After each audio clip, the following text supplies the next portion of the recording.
But if you haven't gone to the dentist for a while, you don't like your aesthetics, you need several crowns and root canals, or periodontal disease treatment, your bill is stacking up, you're over $10,000, should you consider an all-on-4? Right.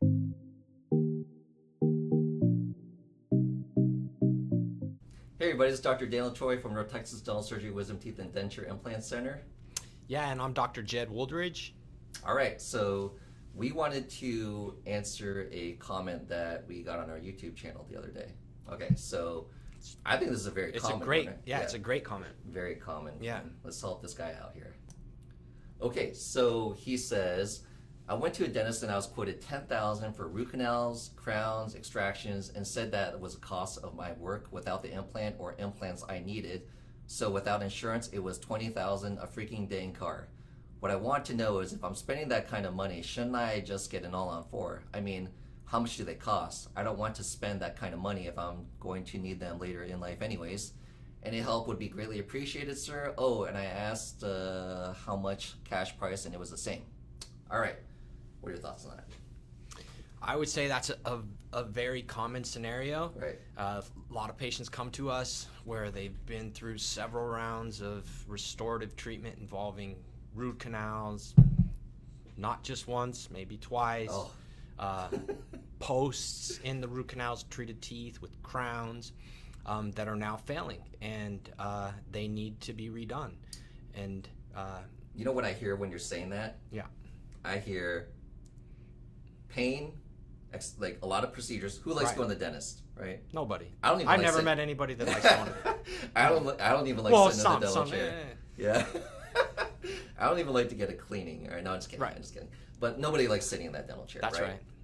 So my point being, who likes going to the dentist's office repeatedly? Right. Like, it's like fillings that like turned into like repeated, like big fillings that turn into repeated root canals, repeated crowns, and then it turns into like an individual implant. Yeah. And we've also seen these cases that turn into individual implants that need later on needed all-on-4. Right. Tons of cases like that. Right. Yeah. And sometimes we know that and I created another video about that, so you guys might want to check that out later on. Can we use your previous implants for all-on-4s? Sometimes yes. Sometimes no. Yeah. Right? So, I created a video. Check that out. But anyways, so what are your thoughts? If this is your brother...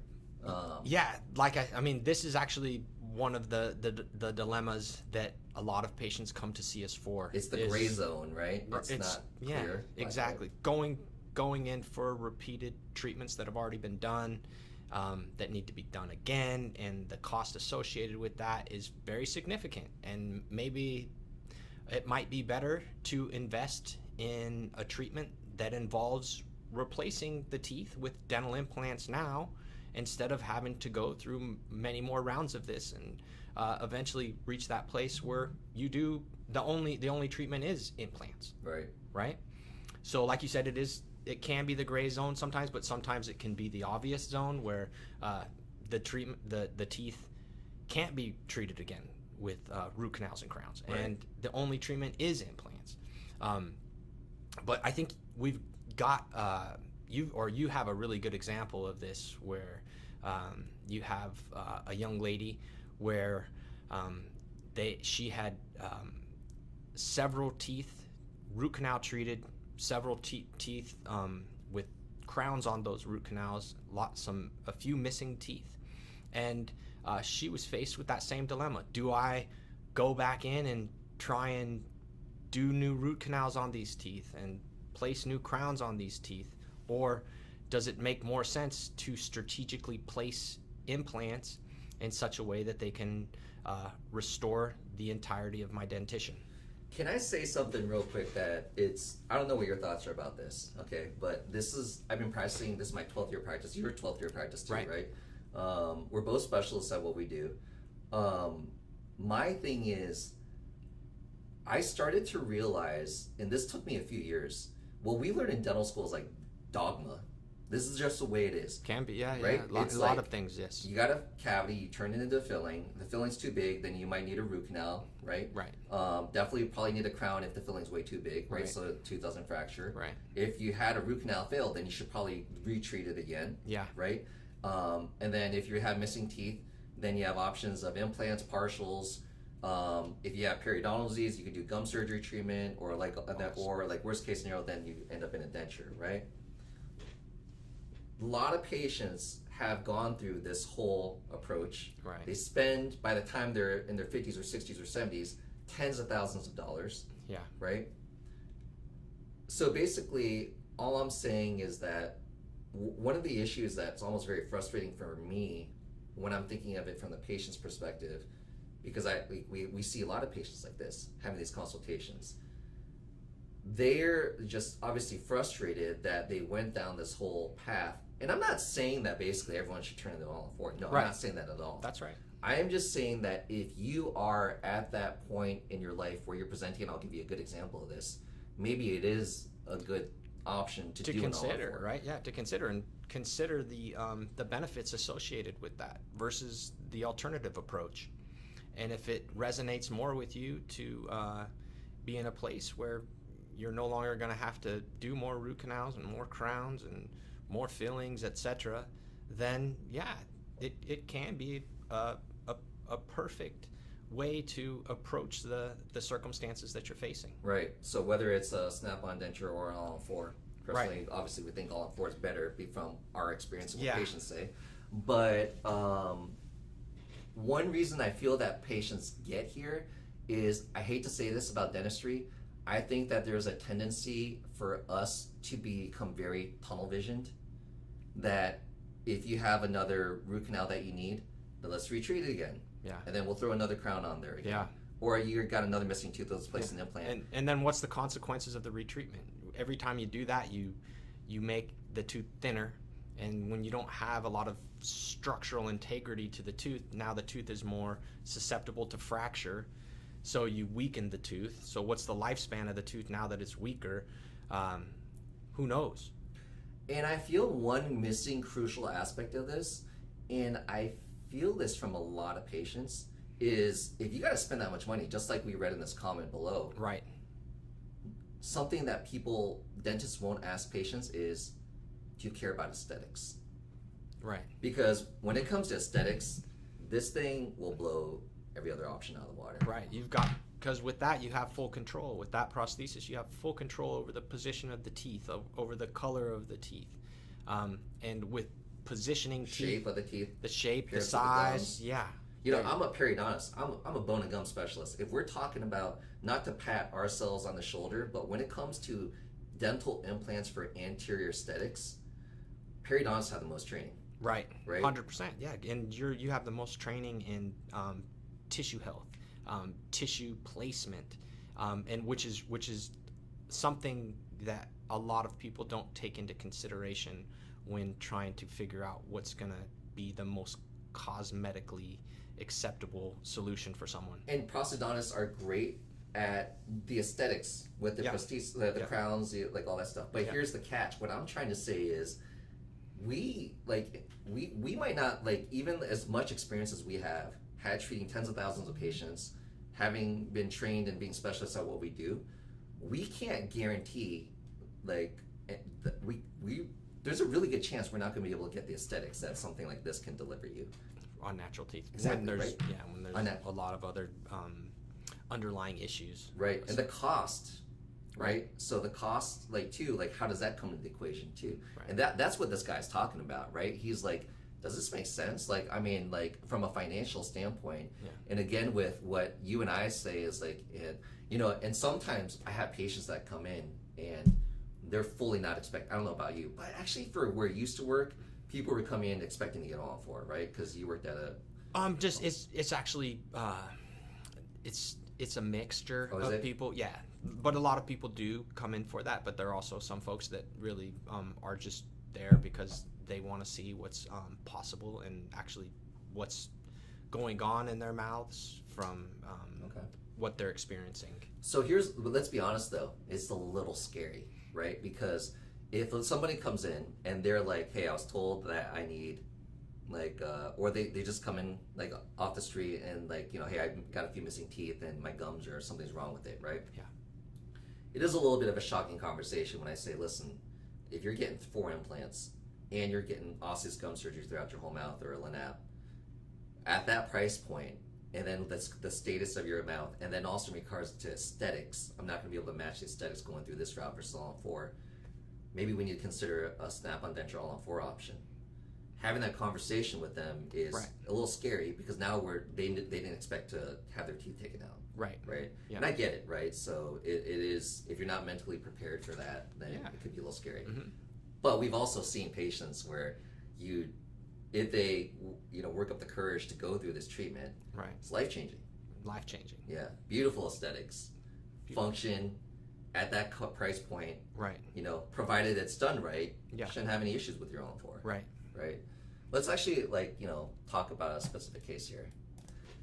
Okay, so here we got a patient. This is her x-ray, right? And so see a lot of root canals, see a lot of crowns. 1, 2, 3, 4, 5, 6, 7, 8, 9, 10, 11, 12, 13. 14 root canal treated teeth. 14. So basically, what is the long term of this? Yeah, and as you can see, 2 of those root canal treated teeth have already fractured off at the gum line. Right. And now there's no restorative tooth structure to even build onto, so there's nothing you can do with those teeth. Right. So what is the long-term viability? So one other thing that we wanted to talk about is also prognosis. Yeah. Right? So what's the long-term expectation of the teeth? How long? Listen, we could root canal, we could do gum surgery treatment, we could do a crown on anything. Right. But at what point does it not make sense? Yeah, is it going to last? Right. Are you going to be able to bite down on that structure and be able to eat the foods that you want? How many times are we going to put piers in your foundation? Yeah. And at what point is it just not worth it anymore? Exactly. Right. Yeah. So these are, I always tell people house analogies because your foundation of your home and everything above the ground, structural issues, roof issues, you got to make an assessment whether you are you going to keep fixing your home? Right. And then let's talk about aesthetics, right? Yeah. Because does it have that? Is it that beautiful kitchen or bath you've been watching HGTV? Yeah. Is that what you want? Maybe it's time to move on to all-on-4. Now let's talk about her aesthetics here. Right. Okay, so this is actually what her smile was like before. What are your thoughts? I mean, we just looked at the x-rays. You saw how many crowns. Yeah. And then here you see the missing tooth.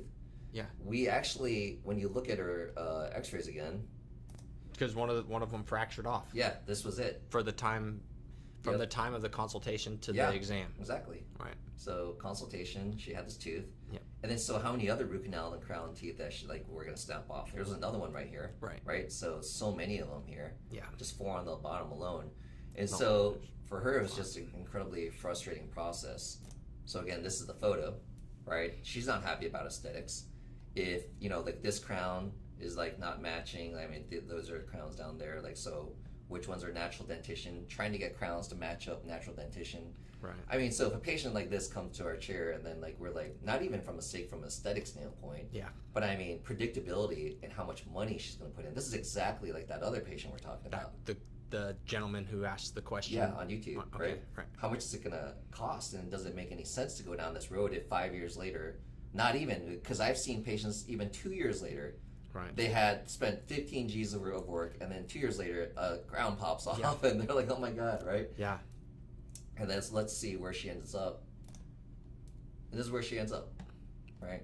Yeah. Beautiful, love it, right? So she's happy, I'm happy. All the teeth, harmonious color, size, shape, right? Tooth position. Let me ask you a question. All corrected. Do you feel confident that we would have been able to do this with single implants and implant bridges? Not with the scenario that we saw. Yeah, no, not with the root canals, not with all that stuff, not with the gums and the bone looking like the way it was. Right. And, not to try to pat ourselves on the back, but I feel like we're pretty near the top of the game, right? In regards to we've been doing this for long. We're specialists. We've been doing this a long time. We've been, this is our 12th year of practice. Right. But predictability is what I seek. People think that every case that comes into our doors is a super easy case, or it's not. No. Right? There's definitely, it doesn't matter if you've been practicing for 50 years. There's just certain cases that are just challenging. I tell people, for example, with some of these wisdom teeth cases that I see, they're just insanely difficult. They're just at these crazy angles, proximity to nerve, whatever factors they may be. And I tell people, listen, this has nothing to do with again, this is my 12th year of practice now. I could be practicing for 50 years. This is still going to be It's still going to be complicated. Yeah, it's still going to be a complicated case. Same thing with this, right? So hopefully this information was a little bit helpful, but yeah, so if you do have a lot of work, now we do want to preface this, right? We're not saying you're 25 years old, you don't like your smile, you need a crown Right. and a root canal, I should do an all-on-4. No, we're not saying that, right? But if you haven't gone to the dentist for a while, you don't like your aesthetics, you need several crowns and root canals, or periodontal disease treatment, your bill is stacking up, you're over $10,000, should you consider an all-on-4? Right. And dentistry is very subjective. Yes. Right? Yeah. Everybody's got a different opinion. Yeah. Right? So, I mean, and I'm sure you would say the same thing, but my opinion on things has evolved over my years of practice, right? Yeah, I try to absolutely. be very open-minded in regards to like treatment options, and just keep in mind, like, seek, if you are that patient that's on the margin and it's kind of like a gray definition of like what you should do, seek multiple opinions. Right. Yeah. Go seek different specialists. Go see a prosthodontist. Go see a periodontist. Go see, you can go to someone that does all-on-4 snap-on dentures, give their take on what the pros and cons. You'll look at the cost differences. Right. You'll get the prognosis. How does aesthetics come into play? Yeah. Right. The only time that I would be a little reluctant to spend too much time thinking about what's going to be the best approach and what do I need to do is if you have active infection, right? If there's active infection in the jawbone that's causing that bone to deteriorate, and it's pretty obvious that the majority of your teeth need to be removed, that's first and foremost. You don't want to spend too much time trying to figure out that end solution when you have active infection that needs to be addressed ASAP. Right. Not saying that active infection is going to turn into something super serious, but it can. Yeah, it can. And we've seen it happen. Right. I have something. You'll have some patients that say, "Oh, think about it. Like, I'll wait on it, and like, I'll just wait for the tooth to fall out." I was like, "No." Yeah, and then you destroy the bone structure, and then it makes 100%. Doing a treatment with dental implants to have a really predictable result in the end, very difficult. The more bone that we have to work with, the more predictable a result. I'll tell you, like, if we got an active infection going on there, destroying the bone, and that's where I wanted, it's just the way it is, right? Yeah. I wanted to place an implant there, and then the bone is destroyed. Yeah. Sometimes the bone is so, like, resorbed in that area, active infection destroys it. I'm trying to place an implant, and, like, the buccal bone fractures off. Yeah. I've seen cases like that happen. You lose the stability. So, just the more bone. So don't sit on it too long. But, yeah, hopefully this information was helpful for you guys. If you feel like the content was helpful, please give us a comment, a like, and a follow on our channel. Any other questions, feel free to leave a comment below. We also always read our comments, try to answer them also. So we're very open to answering some of these questions that you guys have. So we look forward to seeing you guys later. Talk to you guys later. Take care.